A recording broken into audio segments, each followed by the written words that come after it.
Au moment où vous allez passer le témoin, permettez-moi de vous exprimer mes vifs remerciements. Je salue l'excellente expérience de travail convivial, fructueux et intense que nous avions eue avec vous et sous votre leadership. Sur cette note satisfaisante, au vu de la situation difficile et des efforts consentis pendant un an, le président Félix-Antoine Tshisekedi va transmettre les attributs du pouvoir au président Macky Sall du Sénégal, qui va diriger l'organisation jusqu'en 2023. La présidence de l'Union africaine était bien plus qu'une simple mandature pour la RDC, qui en a fait tout un projet avec un objectif, celui de promouvoir l'identité culturelle africaine. Dans son discours bilan, le président sortant de l'Union africaine a, après avoir peint les acquis de sa mandature, proposé à l'organisation de décréter une décennie consacrée à la culture africaine, question de marquer un peu plus l'identité culturelle africaine. Cette année, grande année culturelle, a été aussi marquée par des initiatives fortes telles que la traduction de l'hymne de l'Union africaine en lingala, la production d'une chanson panafricaine ou encore la création du Festival panafricain de Kinshasa et l'organisation d'un colloque sur la reconstitution des biens culturels. Je voudrais en particulier souligner l'innovation de la célébration de la journée culturelle africaine et afro-descendante et de la création du Grand Prix panafricain de littérature. Il a également été créé dans mon pays une maison de la culture africaine et afro-descendante. La charte de la renaissance culturelle africaine, adoptée en 2006 à Khartoum, a obtenu l'ensemble des ratifications attendues des États membres. Son entrée en vigueur depuis le 25 mai 2021 permet l'affirmation de l'identité culturelle commune des peuples. 2021, dite année de première à l'Union africaine, a également vu une Camerounaise recevoir le premier Grand Prix panafricain de la littérature institué par la RDC. Grâce à son superbe roman Les Aquatiques, Oswald de Watt entre dans l'histoire du continent. Et avant de se rendre en Égypte, le président de la République a présidé le 39e Conseil de ministres hier, vendredi. Ce conseil a longuement discuté sur le drame de Matadi Kibala. Il faut nécessairement délocaliser ce marché et l'inhumation des victimes. Des précisions de cet extrait, dans cet extrait du compte-rendu du Conseil de ministres lu par le porte-parole du gouvernement et ministre de la Communication et Médias, Patrick Mouyaya. Président de la République, chef de l'État, Félix-Antoine Tshisekedi Tshilombo, a présidé la 39e réunion du Conseil des ministres du gouvernement de la République ce vendredi 4 février 2022 par visioconférence. 5 points étaient inscrits à l'ordre du jour, à savoir 1. Communication de son Excellence, Monsieur le Président de la République, chef de l'État. 2. Point d'information. 3. Approbation d'un relevé de décision du Conseil des ministres. 4. Examen et adoption des dossiers. 5. Examen et adoption des textes. 1. Communication du Président de la République. C'est sur une note noire que le Président de la République a commencé sa communication après le drame de Matadi Kibala, consécutif à la rupture d'un câble de haute tension qui a entraîné la mort par électrocution d'une vingtaine de nos compatriotes, sans oublier la disparition de plus d'une cinquantaine de nos compatriotes dans le massacre du camp de Savo en Ituri. Au nom de toute la nation, le Président de la République a réitéré les condoléances les plus attristées à l'endroit des familles éprouvées et leur a rassuré de pouvoir compter sur la solidarité nationale et l'accompagnement du gouvernement durant cette période de dure épreuve. S'agissant des populations du Nord Kivu et de l'Ituri, le Président de la République a rappelé que les forces de sécurité ont été à nouveau instruites pour mettre tout en œuvre pour éradiquer toutes les forces négatives. Vous avez corrigé avec moi, le compte rendu du Conseil des ministres a été lu par le ministre de Pétentique, avec Augustin Kibassa Maliba. Toujours en actualité, le drame survenu récemment au marché de Matadi Kibala ne semble pas servir de leçon auprès de certains Congolais, comme le vendeur du marché du quartier Mboudi dans la commune de Mongafula qui, sans inquiétude, continue à vendre sous la ligne haute tension et à côté d'un transformateur électrique qui à tout moment peut déclencher un incendie. La scène a été filmée avec en caméra cachée. Ici, au quartier Mboudi à Mongafula, précisément à l'arrêt de bus Bras-Congo sur l'avenue du fleuve, les vendeurs de ces marchés courent un grand risque. Surtout avec la présence dangereuse de ce transformateur de 6600 volts de la Société nationale d'électricité sans clôture. Chose grave encore qui donne la chair de poule, cette proximité avec le transformateur, ces deux femmes vendeuses et ces garçons exposés à quelques centimètres des fils sous tension ne réalisent pas combien leurs vies sont en danger, y compris des voisins tout autour, sans oublier les acheteurs et les passants, car personne ne sait à quel moment ces équipements de la SNEL, très surchargés, peuvent devenir incontrôlables, sinon une véritable bombe à retardement. Un autre danger qui plane sur ces marchés du quartier Mboudi, ces câbles électriques au-dessus des têtes des occupants. Il suffit d'une coupure de la ligne ou soit un automobiliste perd le contrôle du volant, fonce droit dans les poteaux ici, proche de l'artère. Imaginez les conséquences incalculables sur le plan humain et matériel lorsqu'une telle scène s'est produite. Pour tout dire, il est impérieux que les autorités à tous les niveaux s'impliquent pour trouver une solution rapide. D'après les observateurs avertis, la délocalisation de ces marchés du quartier Mboudi sera la meilleure des solutions pour éviter le pire. Voilà, c'était un reportage de Odilon Kayuma. Poursuivons avec l'actualité. L'envoyé spécial du secrétaire général des Nations Unies dans la région du Grand Lac pour une bonne collaboration plus étroite avec les animateurs du PDDRCS Guangxian et Tommy Tambwe Ushindi ont exploré les domaines de collaboration. Nous écoutons l'émissaire du secrétaire général des Nations Unies dans le Grand Lac. C'était un premier contact, mais je dois vous assurer que c'était une réunion de haute qualité au cours de laquelle le coordonnateur et moi-même avons constaté une bonne concordance en ce qui concerne notre travail. Nous avons des tâches en commun, nous avons des priorités et des orientations pleinement partagées.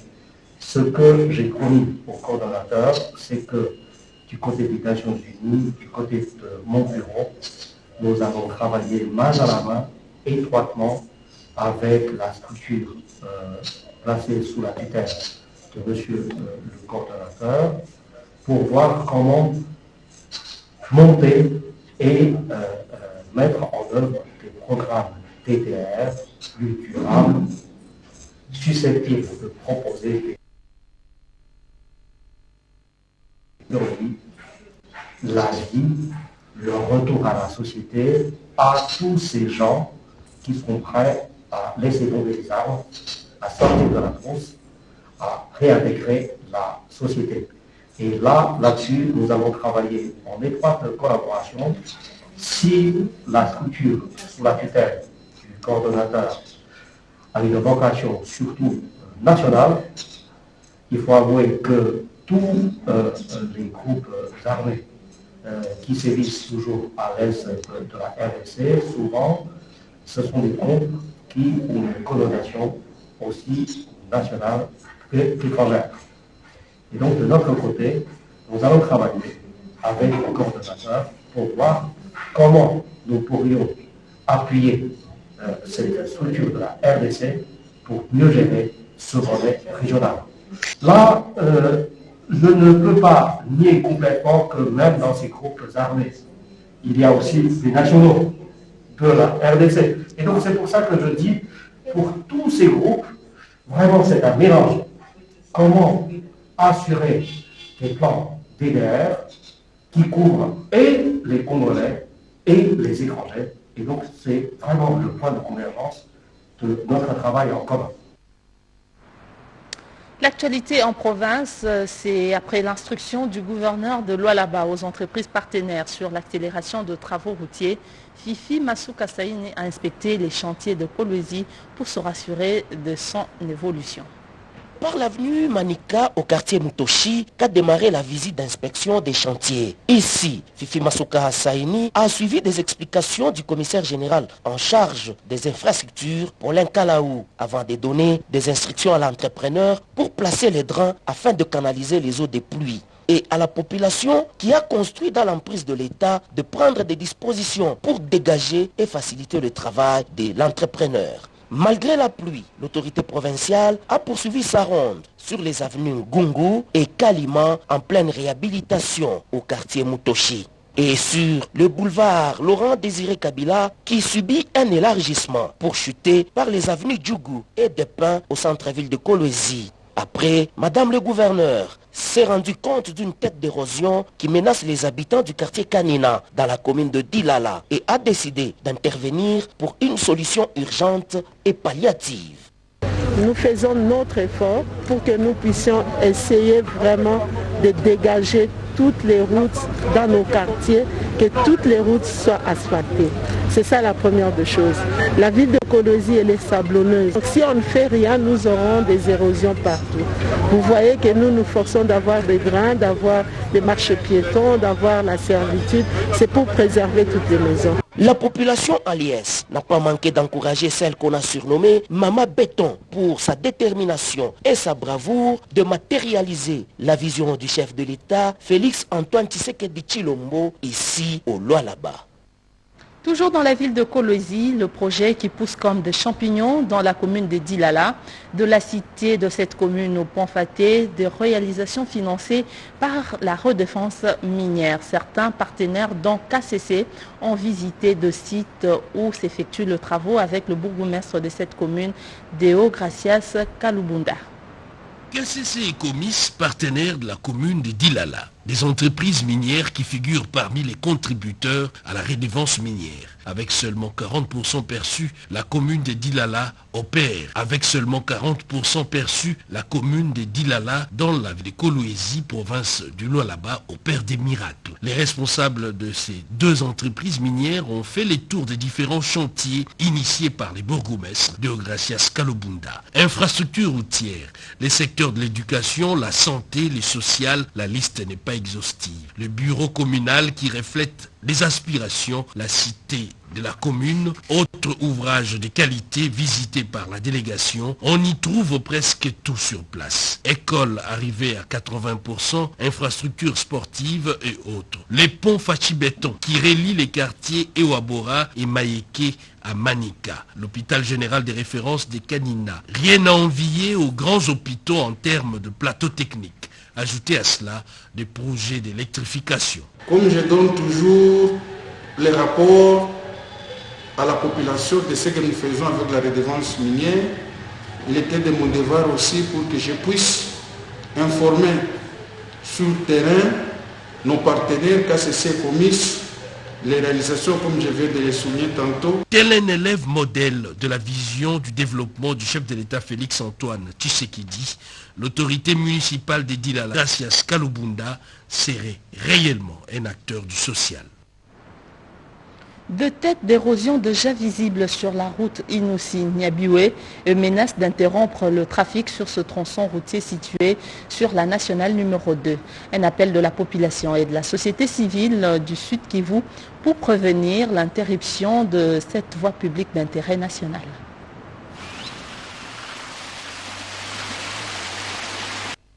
La circulation des personnes et leurs biens risque de se compliquer d'ici là sur l'axe routier Kavumu-Niabiwe Minova sur la route nationale numéro 2, axe Bukavu au Goma. Les constats amers et de la délégation mixte office des routes et bureau technique de contrôle BTC 6 Kivu qui ont effectué une mission d'inspection de la RNAD d'idée au 3 février sur l'axe Bukavu-Niabiwe au PKA 100. Selon les constats, des travaux d'urgence s'imposent sur des endroits ci-dessous à Kambulubulu, au PKA PK90 où il y a un affaissement de la route à 300 mètres. Il y a destruction de Kilé du pont Kambouloulou dans les groupements de Mbinga Sid. Andindi au PK93, il y a menace de coupure de la route et quelques éléments de la bise sont emportés par l'Izou. Au PK98 de Bukavu et à 2 km de Nyabibwe, il y a aussi menace de coupure suite à une érosion en gestation. Au PK98,5, l'Office des routes exécute les travaux de gabionnage sous financement à Difoner PR 2021. Au niveau du PK99, il y a aussi menace de la coupure suite à une bise métallique déjà à corroder. Enfin, chez les Français au PK101, la route est dans un état de dégradation progressive. Les ouvrages d'assainissement construits par les Chinois dans le cadre du programme Pro-Route à la hauteur de 3 millions de dollars sont tous emportés par l'érosion. L'ingénieur Mathieu Badera, chef de la 502e brigade de l'Office des routes, précise. Les usagers de cette route d'intérêt général lancent un SOS auprès des autorités avant que le pire n'arrive. Enfin, la radio-télévision nationale congolaise Bukavu va renaître après l'incendie qui a emporté tout son matériel et équipement l'année passée. Elle a reçu de son autorité une enveloppe pour sa réhabilitation et son équipement. La fondation Patrick Salomon vient de voler au secours de la RTNC Bukavu après l'incendie qui s'était déclaré au sein du bâtiment de l'hôtel de poste où fonctionnent ces médias publics. L'incendie survenu en septembre dernier. Le coordonnateur de cette fondation, M. Alain Kikunda, a remis ce vendredi 4 février une assistance matérielle à la RTNC pour permettre à ces médias publics de fonctionner normalement. Il s'agit des cartons de rames de papier duplicateur, des bidons de carburant, ainsi que des boîtes de peinture à huile. C'est juste présenter le mot de compassion de la part de notre président de la Fondation Patrick Salomon. Depuis que vous avez connu l'incendie, il nécessite de nous rappeler que la RTNC traverse des moments difficiles et qu'elle méritait une assistance. Alors, la journée d'aujourd'hui, on s'est dit tout simplement de venir vous saluer et vous présenter nos compassions par rapport à ce qui vous est arrivé. Et cette salutation ne s'est pas limitée là-bas. Nous avons disponibilisé quelques effets qui, pour nous, nous supposons que ça peut être utile pour vous en ces moments difficiles. En réceptionnant cette assistance, le directeur provincial de la RTNC Sud Kivu, Patrick Tchungu-Silimo, qu'entouré ses collaborateurs, a remercié la Fondation Patrick Salomon. Inauguration hier vendredi 4 février d'une école moderne construite dans le village Kipoto, fruit de la participation de la société minière du Katanga au programme d'accès pour tous à l'éducation. Ricky Nzuziloya nous fait ce reportage. Le programme d'accès pour tous à l'éducation trouve du répondant dans le Haut-Katanga, groupement Inakiluba, chefferie Kaponda. Le village Kipoto, situé à plus ou moins 26 km de Lubumbashi, vient de bénéficier d'une école moderne. Ces beaux bâtiments sont l'œuvre de la société minière du Katanga au profit des enfants de cette contrée. L'école primaire Mukoma 1 a été remise ce vendredi 4 février 2022 à l'administrateur du territoire de Kipushi par l'entremise du coordonnateur de la SOMICA, M. Dipak. C'était en présence de plusieurs autorités politico-administratives et coutumières. Comme vous le savez, la société minière du Katanga a signé un cahier de charges en 2021 pour une durée de 5 ans. Nous avons inauguré avec vous les bonnes fontaines dans les villages, appui aux agriculteurs. Aujourd'hui, les écoles, la semaine prochaine, poste de santé. L'ouvrage compte plusieurs salles de classe équipées en bancs avec des bureaux pour l'administration et des lieux d'aisance pour un coût global de près de 280 000 $ américains. Les parents, dont les enfants seront accueillis déjà ce lundi, ont loué la qualité du travail et ce geste qui s'inscrit dans le cadre de l'exécution des différents projets de développement durable repris dans le cahier des charges au bénéfice des populations impactées par l'exploitation minière de cette entreprise à capitaux canadiens. Dans la province voisine, des diplômes d'État de plusieurs éditions pour la province du Haut-Lomami ont été retirés, récupérés et remis aux lauréats à titre gratuit. C'est grâce à l'implication du gouverneur de cette province. Sous le haut patronage du gouverneur à l'intérim de la province du Haut-Lomami, Anani Obatame, que le ministère provincial de budget organise durant 2 jours un atelier portant vulgarisation de l'édit budgétaire exercice 2022, chiffré à 184 milliards de francs congolais, et de la circulaire contenant les instructions de l'exécution de ce présent budget équilibré en recettes et en dépenses dans l'optique de répondre aux besoins de la population en matérialisant le plan d'action du gouvernement provincial qui fait du développement dans tout le secteur de la vie sa priorité. Expression du gouverneur Kabamba Obatame dans son mot d'ouverture où il a remercié l'Assemblée provinciale pour avoir doté le gouvernement provincial le moyen de sa politique. L'atelier qui s'ouvre ce jour porte non seulement sur la vulgarisation de l'édit portant budget de la province du Haut-Lomami pour l'exercice 2022 et la circulaire contenant les instructions relatives à son exécution, mais surtout sur l'engagement de tout un chacun à réaliser les assignations budgétaires en vue d'atteindre les objectifs du développement de notre province au cours de l'année 2022 et ainsi rencontrer les attentes de la population. C'est donc à ce sujet que j'attire l'attention de tous les participants sur l'importance de votre contribution, aussi individuelle que collective, face aux responsabilités qui vous incombent. Il s'est de signaler que cet atelier connaît la participation de l'Assemblée provinciale, gouvernement, services d'assiette et partenaires qui ont eu des éclaircissements en posant des questions relatives à la bonne maximisation des recettes qui doit être la priorité de tout contribuable. Mettre fin à la hausse intempestive du prix de transport en commun, parfois causée par le chargeur de parking, c'est l'objet majeur du nouveau comité de l'Association de chargeurs du Congo, ACHACO, installé hier par le ministre provincial de petites et moyennes entreprises. Voici la nouvelle équipe qui va désormais diriger l'Association des chargeurs du Congo, ACHACO, ville-province de Kinshasa. Après plus de 12 ans de combat, cet ASBEL vient enfin d'obtenir gain de cause en étant reconnu officiellement par l'hôtel de ville.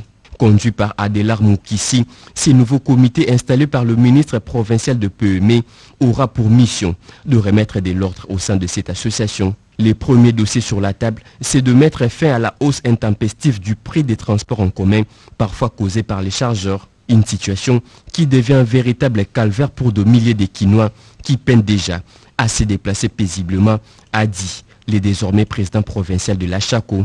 Nous allons terminer les problèmes de hausse des prix dans les différents parkings. Nous allons terminer les problèmes de vol sous prétexte. Ce sont les chargeurs qui organisaient ces vols-là par manque d'encadrement. L'ACHACO est là comme solution par la formation, par leur encadrement. Nous allons bannir les problèmes de vol dans les différents parkings. Cette association ne se limite pas seulement aux chargeurs de véhicules dans des parkings.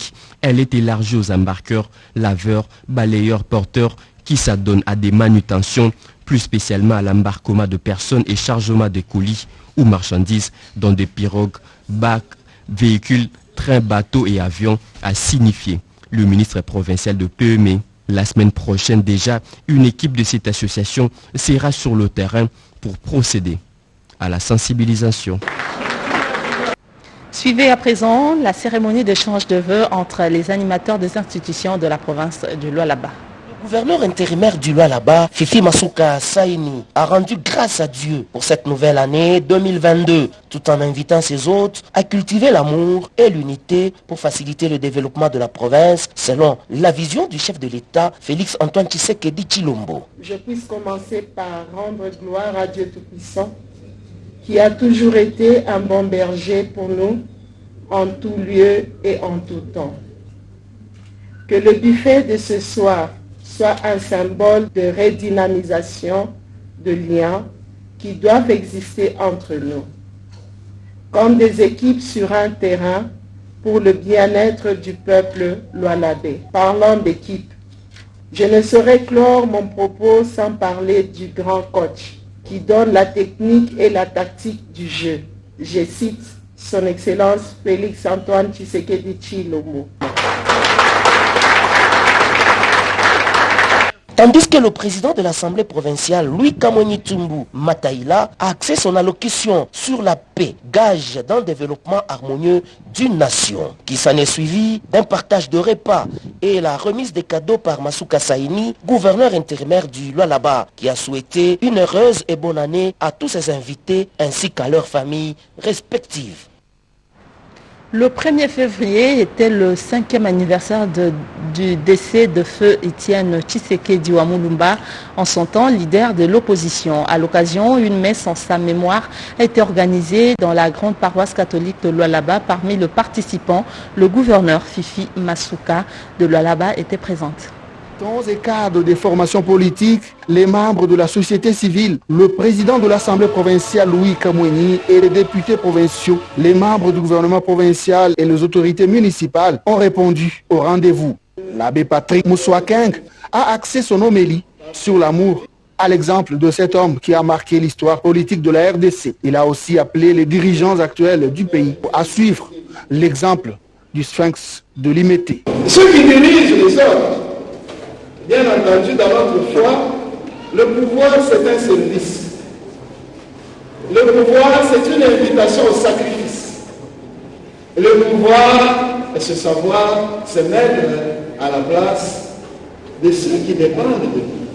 Le deuxième président fédéral de l'UDPS, Kolosi Mbimbi, a parlé des mérites du leader Maximo, dont les qualités sont perpétuées par la gestion de son fils Félix Tshisekedi Tshilombo, le président actuel de la RDC. Le coordonnateur provincial de la maison civile du chef de l'État a insisté sur le fait que l'exemple d'Étienne Tshisekedi Wamulumba lors de son existence doit inspirer chaque compatriote à combattre les antivaleurs. Marie-Thérèse Masuka Saini a loué les mérites d'Étienne Tshisekedi en lançant un message de réconfort à sa famille biologique avant de déclarer que la meilleure façon d'imiter Tshisekedi Wamulumba est de se rallier derrière Félix Antoine Tshisekedi, dont la gestion est basée sur les intérêts du peuple. Au sortir de la paroisse, la présence de Marie-Thérèse Masuka a suscité une joie immense de ses administrés, une façon de l'encourager pour les nombreuses réalisations. Décédé le 14 janvier dernier, le procureur général honoraire émérite au parquet général près le Conseil d'État, Mouchagalou Tayonde Zaidi Joseph, était une personne clé de l'appareil judiciaire de la RDC. La cérémonie d'hommage s'est tenue au Palais du Peuple en présence de 2 présidents du Parlement et autres personnalités de la justice. Un reportage de Iverson Kabwaba rendu par Cédric Kenina. Sa révérence le 14 janvier 2022. Joseph Mouchagaloucha Taoundé Zaindi, procureur général honoraire et émérite au parquet général près le Conseil d'État, était de son vivant une figure majeure de l'appareil judiciaire du pays. Pleurs, larmes, tristesse, la dimension émotive a pris le dessus sur la raison face à la mort.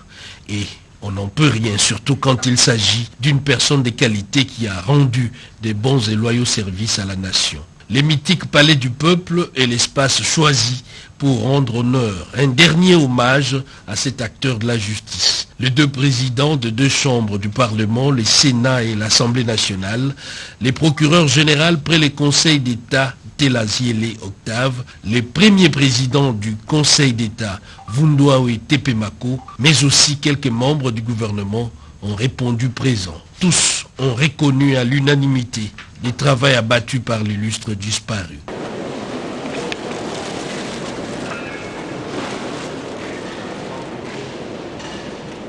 Joseph Mouchagaloucha sera inhumé dans son sud Kivu natal, précisément à Walungu. Cet homme entre désormais au panthéon des illustres personnages de la vie publique.